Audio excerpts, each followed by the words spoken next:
Great, how are you? You know, I am really very happy today. That's great. Somebody told me that मेरे प्यारे कायद आ रहे हैं Pakistan. Oh yes. मियां मोहम्मद नवाज शरीफ साहब। I'd like to see them. Okay. मैं उन्हें airport तो receive करने जाऊंगा। ठीक है। मैं उन्हें वास्ते नगमा भी तैयार कर लिया। क्या बात है? गड्डी आ गई है स्टेशन ते अगू हाथ पीटीआई वालिया मैनू अपना कायद वेखने दे।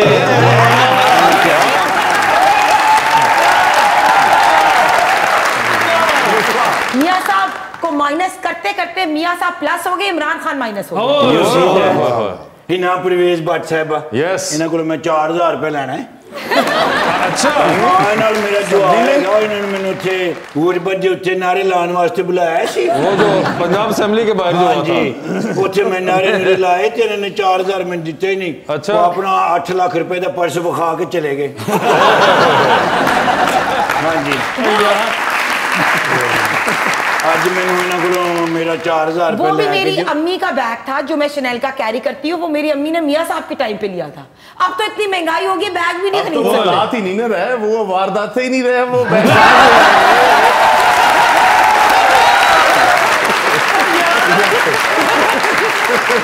उन्होंने बात स्टार्ट की। हमारे पे तो कोई चीज साबित नहीं हुई। अल्लाह का शुक्र है कि हमने जो पैसे पर्सनली बिजनेस फैमिलीज जो कमाती हैं, मैं तो अपनी अम्मी का बैग लेके गई थी। और ऑब्वियसली उस दिन की मैं आपको इवेंट बताती हूँ। मैं असेंबली में जा रही थी, असेंबली का सेशन था और जब मैं एंटर हुई तो उन्होंने कहा कि बाहर महंगाई मार्च है तो आप आ जाए। तो मैं अपना बैग वहां नहीं रख के जा सकी तो मैं साथ ले गई और मैंने उस पर अपोलोजाइज भी किया। मैंने कहा अगर इस तरह कोई हर्ट हुआ कि मैंने बैग कैरी किया तो I am sorry about that. Politics is always about progressiveness. I learned it. Next time I will not carry a bag to the महंगाई मार्च, but इसको स्पिन ना करें। अपने आप को कह रही हमारे पे एक भी नहीं साबित हुआ, एक पाई भी नहीं साबित। हाँ देखिए वो जो शहजाद अकबर साहब की प्रेस कॉन्फ्रेंसेस हैं उसको अगर साइड पे कर दे तो वो कानूनी तौर पे बात कर रही है कि वो तो मामला अभी तक वहीं का वहीं है। सर मैं उन मामला की बात नहीं कर रहा शहजाद अकबर के या दूसरे के, लेकिन मैं कह रहा हूँ इन्होंने की तो है ना। नहीं कैसे बताएं जी कैसे की? नहीं मेरी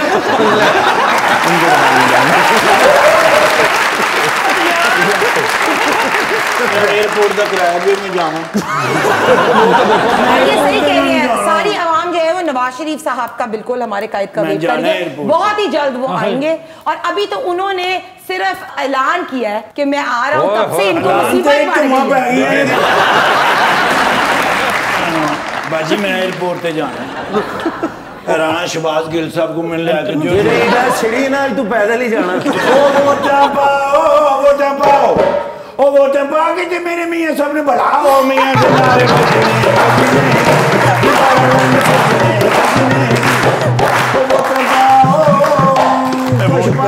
कुछ नहीं निकला भाई। वो देखो आखिर में देना राणा शहबाज साहब ने दे दिया है मियां साहब के गाने में पैसे। देखो 3 साल तो नून लीग को मांग रहे फिर भी आप ही देने पे उन्होंने। बाजी ने बाजी बंद के देने बंद के उन्होंने। ये ले जी नहीं भाई दोनों तरफ से आज तो हो गया। बाजी ने अपने काज से प्यार करना उन्होंने भी दे दिए अपने 5000 वापस ले मैंने पीटीआई के पैसे चाहिए। ये सही है। तुसी भी कोई जायज पैसे इस्तेमाल करोगे तो सेहत देखना किस तरह थोड़ी बाल्टी के फलो फुलोगे। राणा साहब मुझे ये बताएं कि आपको पता है कि हिना फैशन डिजाइनर भी हैं? जी नहीं मुझे नहीं पता। ये आपको आज मैंने आप पे इंकशाफ किया ये कि ये जो आप देखते हैं उनको आप असेंबली में आपने जैसे बताया कि वो इतना तैयार हुई होती हैं तो उसकी एक बहुत बड़ी वजह ये भी है। नहीं कहा मैं तैयार हुई होती हूं। उन्होंने कहा बहुत रेजोल्यूशंस पेश करती। नहीं उन्होंने ये भी आपकी लिपस्टिक का उनको इतनी बार उन्होंने जिक्र किया मेकअप बाकी खवातीन का कह रहे थे। आप बाकी का कह रहे थे उनका कह रहे थे? नहीं ये सही कह रही इन्होंने एक दफा पहनी कभी दोबारा नहीं इन्होंने पहने क्योंकि इनकी अपना जो डिजाइनिंग का काम है लोगों को पहन कराई जाती है। मेरे पास मेरा fashion design I used to have a label of my own. वो मैं फैशन एंटरप्रेन्योर जरूर थी बट नॉट एनीमोर। अब I am only involved in. अच्छा वो आपने खत्म ही कर दिया क्यों? ये क्या बात हुई?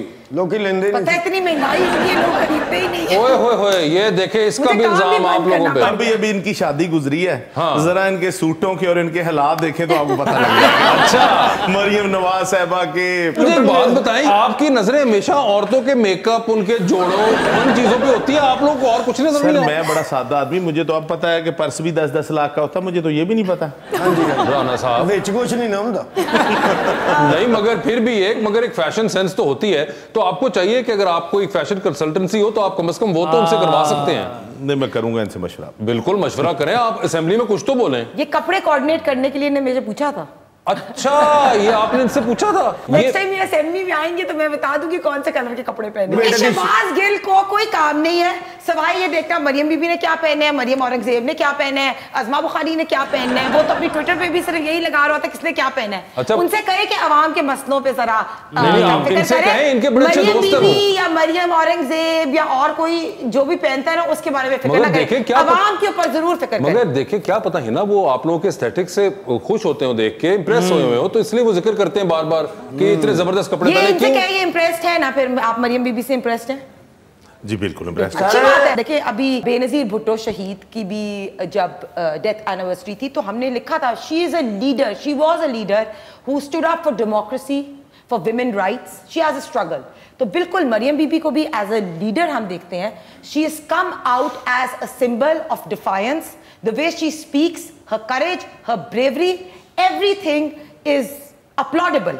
The way she stood up, उन्होंने पॉपुलैरिटी गेन की है, ये हम सब इस चीज को माने। एंड मैं तो बहुत हाई प्रमोटर हूं खवातीन विमेन लीडरशिप। आप जसिंडा आर्डन को देख लें, प्राइम मिनिस्टर ऑफ न्यूजीलैंड, उन्होंने किस तरह she has become popular. I think women leaders are really good and we should promote them. ये अगले 5 साल के लिए ना एमपी पक्की हो गई है, जितनी ये तारीफें कर रही है ना कोई नहीं कर सकता। अच्छा, अवाम उनकी लीडरशिप पे बिलीव करती है। आप मरियम बीबी की एक जलसा हो, उनकी तकरीर सुनने लोग आते हैं।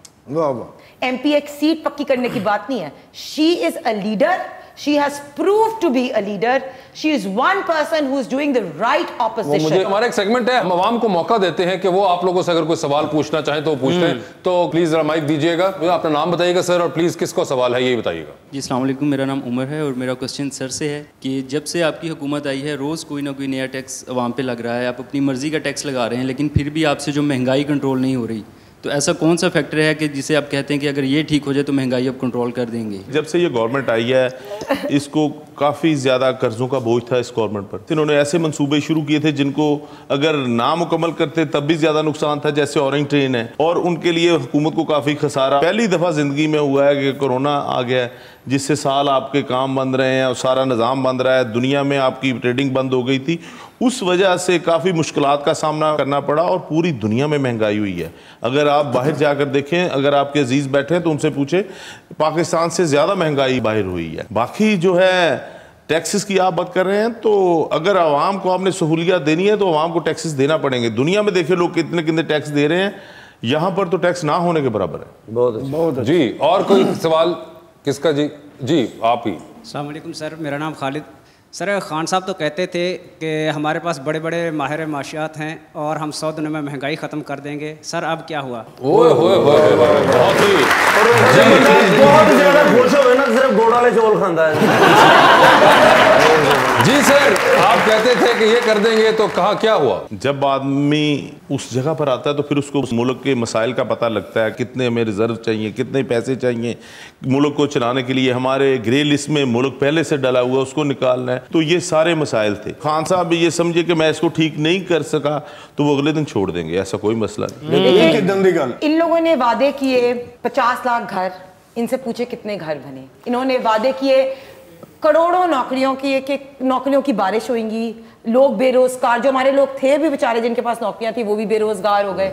तो इसका सलूशन एक ही है कि इमरान खान साहब अगर झूठे वादे करते रहे, अगर इन्होंने लोगों को ट्रक की बत्ती के पीछे लगाया, सब्ज बाग दिखाए, झूठ बोला, IMF से कर्जे नहीं लेंगे, मैं सुसाइड कमिट कर लूंगा, 200 अरब डॉलर मैं इनके मुंह पे मारूंगा, तो ये सब झूठ बोले। तो इनको इस वक्त टाइम आ गया है कि मान ले कि हमने झूठे वादे किए थे और अब हमारा घर जाने का टाइम। मगर सिर्फ मानने से मसला खत्म नहीं होगा ना हमारा, हम तो वहीं पे फिर भी सफर कर रहे होंगे।